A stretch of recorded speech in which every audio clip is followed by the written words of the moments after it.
কোনো কথা চলবো না, আমি তোকে মাইরা লামু। না স্যার আঙ্গ ছাইরা দেন স্যার। স্যার আপনি তো আমাকে মাইরে নেবেন, মারার আগে আমগর একটা কথা কন যে আপনি এরকম মানুষ কেমনে হইলেন? শুনতে চাস? হ্যাঁ। তাইলে হন, ছোটবেলায় আমরা অনেক গরিব ছিলাম।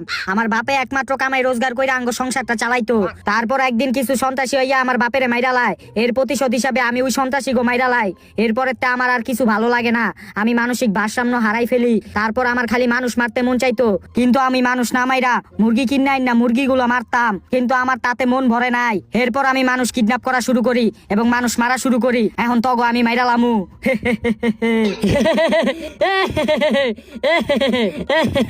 কিরে তুই হাসুস কি লিগা? আবার হাসতাছে। স্যার মির্গি বেরাম বাদ দেন। ও মির্কি বেরাম, তাইলে চামড়া জুতা হুঙ্গাই তুই। আরে চাপা তোর জুতা, আমার মির্গি বেরাম হয় নাই। তাইলে তুই হাসুস কি লিগা? তুই কি ভাবছ তুই আমার মাইরা লাবি? আমি সবকিছু পরিকল্পনা করে আমি তোর পিছনে পিছনে এদিকে আইছি। কি পরিকল্পনা করছ? কি পরিকল্পনা করছি দেখতে যাস তুই? হ। ওই আয় তোরা।